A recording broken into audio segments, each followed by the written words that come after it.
पुर गांव में चुड़ैल बहनों का कहर फैला हुआ था। जो भी अपने दांत साफ करता, चुड़ैलें उसे उठा कर ले जाती। एक दिन राजू जब सोकर उठता है तो उसके दांतों में बहुत दर्द हो रहा होता है। राजू ब्रश कर लेता है। उसी समय राजू का दोस्त मोहन राजू के घर आता है। अरे राजू, तूने ये क्या किया? अब आज रात में चुड़ैल तुझे उठा कर ले जाएगी। राजू डर जाता है और जाकर अपना दरवाजा और खिड़की बंद करके रजाई के अंदर सो जाता है। लेकिन रात में दोनों चुड़ैल बहनें छत पर खपरैल हटाकर राजू के घर में घुस जाती हैं और राजू को उठाकर ले जाती हैं। राजू की माँ चिल्लाती रह जाती है, अरे कोई मेरे बेटे को बचाओ, चुड़ैल उसे ले जा रही है, कोई तो उसे बचाओ। लेकिन डर के मारे कोई अपने घर से बाहर नहीं निकलता। अगले दिन गांव के लोग, जिनमें राजू की मम्मी, राम सिंह, मोहन और छुट्टन शामिल होते हैं, लोटा बाबा के पास जाते हैं और अपनी समस्या बताते हैं। गांव के किसी आदमी में एक चिप लगा दो। वह आदमी दांत साफ करेगा और चुड़ैल उसे उठा कर ले जाएगी। फिर मोहन अपने टैबलेट से चिप को ट्रैक कर लेगा। इस तरह तुम लोगों को चुड़ैलों का ठिकाना पता लग जाएगा। लेकिन चिप लगवाने को कौन तैयार होगा? मेरे अंदर चिप लगाई जाए, वैसे भी मेरा राजू से मिलने का बहुत मन कर रहा है। राजू की माँ ब्रश करती है और चिप को अपनी साड़ी में लगाकर सो जाती है। चुड़ैलें आती हैं।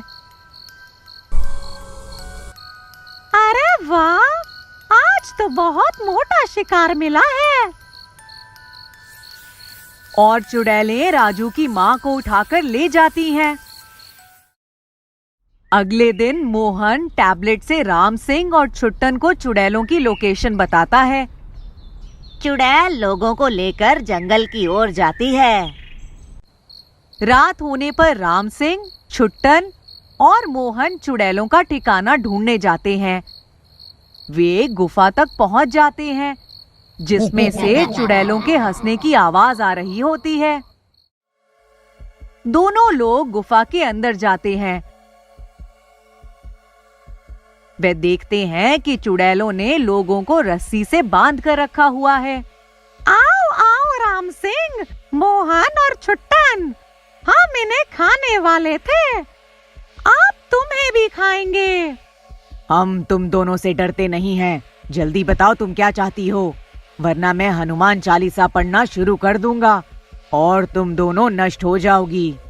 नहीं, ऐसा मत करना, हम तुम्हें सब कुछ बताते हैं। बहुत साल पहले काशीपुर गांव की स्कूल में एक कलुआ मास्टर था। वह रोजाना स्कूल के बच्चों के दांत चेक करता था। अगर किसी के दांत पीले मिलते तो उसकी बहुत पिटाई करता। एक बार हम दोनों बहनें बिना ब्रश किए स्कूल पहुंच गए। कलुआ मास्टर ने हमारी बहुत पिटाई की और हम दोनों मर गए। इसलिए हम काशीपुर के गांव वालों से बदला लेते हैं और उन्हें अपने दांत साफ नहीं करने देते। तुम दोनों के साथ गलत हुआ। मैं गांव वालों की तरफ से माफी मांगता हूँ। ठीक है, हम तुम्हें माफ कर देते हैं, लेकिन ध्यान रखना जैसा हमारे साथ हुआ वैसा और किसी के साथ ना हो। फिर चुड़ैलें सभी गांव वालों को छोड़ देती हैं और हमेशा के लिए गायब हो जाती हैं।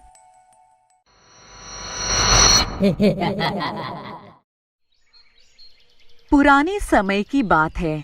वजीरपुर गांव में मारिया नाम की एक सुंदर लड़की है। अपने पति रोहन के साथ रहती थी। दोनों बहुत गरीब थे। मारिया घर पर रहती और रोहन जंगल से लकड़ी काटकर बाजार में बेचता। एक दिन रोहन बहुत उदास होकर घर लौटता है। अरे आज तो आप बहुत उदास लग रहे हैं, क्या बात है? आज जब मैं लकड़ियां काटने गया तो वहाँ पर एक वन अधिकारी मिला। उसने कहा कि सरकार ने लकड़ियां काटने पर रोक लगा दी है। मुझे समझ नहीं आ रहा कि अब घर का खर्चा कैसे चलेगा। मेरे पास 1 भी रुपया नहीं है। आप चिंता ना करें, सब कुछ ठीक हो जाएगा। दुर्भाग्य की बात, अगले दिन मारिया बीमार पड़ जाती है। उसे बहुत तेज बुखार आ जाता है। रोहन मारिया को डॉक्टर के घर लेकर जाता है। पैसे हैं तुम्हारे पास? नहीं डॉक्टर साहब, लेकिन मैं आपके पैसे थोड़े दिनों में दे दूंगा। पैसे नहीं है तो मैं इलाज नहीं कर पाऊंगा। डॉक्टर इलाज नहीं करता और मारिया मर जाती है। उस दिन के बाद से गांव में मारिया की आत्मा चुड़ैल बनकर भटकने लगती है। वह हर अमावस्या की रात को आती और गांव के किसी डॉक्टर को उठाकर ले जाती। कुछ दिनों बाद गांव में कोई डॉक्टर नहीं बचा। अगर गांव में कोई बीमार पड़ जाता तो लोगों को बहुत परेशानी होती।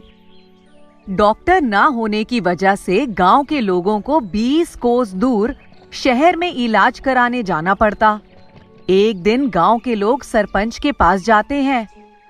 सरपंच काका, ऐसे कब तक हम बीमार लोगों को शहर लेकर जाते रहेंगे? वह चुड़ैल सारे डॉक्टरों को उठा ले गई है, कुछ तो उपाय कीजिए। कल हम सब वन देवता के पास चलेंगे। वन देवता ही शायद हमारी कोई मदद कर पाए। अगले दिन गांव के सभी लोग वन देवता के पास जाते हैं और 7 दिन 7 रात प्रार्थना करते हैं।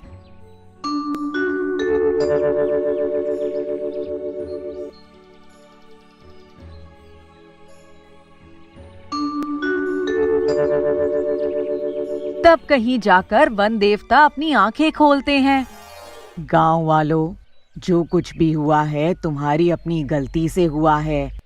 तुम अपने गांव में गरीब लोगों की मदद नहीं करते। वह बेचारी लड़की पैसों के अभाव में मर गई है। तुम लोग आज उसी का परिणाम भुगत रहे हो। हम सभी माफी मांगते हैं और वादा करते हैं कि दोबारा ऐसा कभी नहीं होने देंगे। वन देवता, आप किसी भी तरह हमारी समस्या सुलझाइए। वन देवता अपनी जादुई शक्तियों से चुड़ैल को बुलाते हैं। मैं किसी डॉक्टर को जिंदा नहीं छोड़ूंगी। गांव में किसी का इलाज नहीं होने दूंगी। इन्हें माफ कर दो मारिया। ये सभी लोग 7 दिनों और 7 रातों से यहाँ बैठे हैं।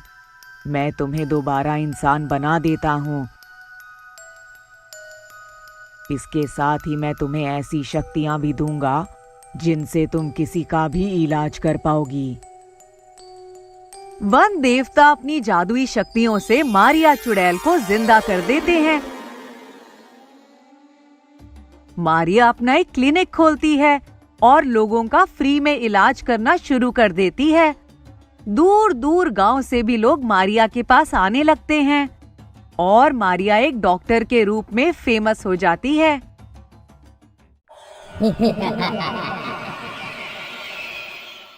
काशीपुर गांव में चुड़ैल बहनों का कहर फैला हुआ था। जो भी अपने दांत साफ करता, चुड़ैलें उसे उठा कर ले जाती। एक दिन राजू जब सोकर उठता है तो उसके दांतों में बहुत दर्द हो रहा होता है। राजू ब्रश कर लेता है। उसी समय राजू का दोस्त मोहन राजू के घर आता है। अरे राजू, तूने ये क्या किया? अब आज रात में चुड़ैल तुझे उठा कर ले जाएगी। राजू डर जाता है और जाकर अपना दरवाजा और खिड़की बंद करके रजाई के अंदर सो जाता है।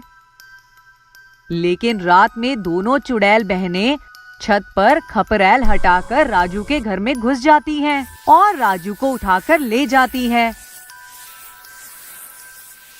राजू की माँ चिल्लाती रह जाती है, अरे कोई मेरे बेटे को बचाओ, चुड़ैल उसे ले जा रही है, कोई तो उसे बचाओ। लेकिन डर के मारे कोई अपने घर से बाहर नहीं निकलता। अगले दिन गांव के लोग, जिनमें राजू की मम्मी, राम सिंह, मोहन और छुट्टन शामिल होते हैं, लोटा बाबा के पास जाते हैं और अपनी समस्या बताते हैं। गांव के किसी आदमी में एक चिप लगा दो। वह आदमी दांत साफ करेगा और चुड़ैल उसे उठाकर ले जाएगी। फिर मोहन अपने टैबलेट से चिप को ट्रैक कर लेगा। इस तरह तुम लोगों को चुड़ैलों का ठिकाना पता लग जाएगा। लेकिन चिप लगवाने को कौन तैयार होगा? मेरे अंदर चिप लगाई जाए। वैसे भी मेरा राजू से मिलने का बहुत मन कर रहा है। राजू की माँ ब्रश करती है और चिप को अपनी साड़ी में लगाकर सो जाती है। चुड़ैलें आती हैं। अरे वाह, आज तो बहुत मोटा शिकार मिला है। और चुड़ैलें राजू की माँ को उठाकर ले जाती हैं।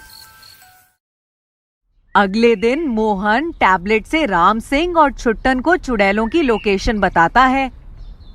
चुड़ैल लोगों को लेकर जंगल की ओर जाती है। रात होने पर राम सिंह, छुट्टन और मोहन चुड़ैलों का ठिकाना ढूंढने जाते हैं। वे गुफा तक पहुंच जाते हैं, जिसमें से चुड़ैलों के हंसने की आवाज आ रही होती है। दोनों लोग गुफा के अंदर जाते हैं। वे देखते हैं कि चुड़ैलों ने लोगों को रस्सी से बांध कर रखा हुआ है। आओ आओ राम सिंह, मोहन और छुट्टन, हम इन्हें खाने वाले थे। अब तुम्हें भी खाएंगे।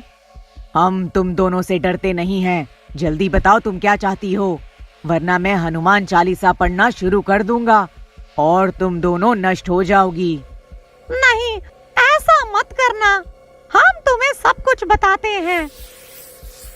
बहुत साल पहले काशीपुर गांव की स्कूल में एक कलुआ मास्टर था। वह रोजाना स्कूल के बच्चों के दांत चेक करता था। अगर किसी के दांत पीले मिलते तो उसकी बहुत पिटाई करता। एक बार हम दोनों बहनें बिना ब्रश किए स्कूल पहुंच गए। कलुआ मास्टर ने हमारी बहुत पिटाई की और हम दोनों मर गए। इसलिए हम काशीपुर के गांव वालों से बदला लेते हैं और उन्हें अपने दांत साफ नहीं करने देते। तुम दोनों के साथ गलत हुआ।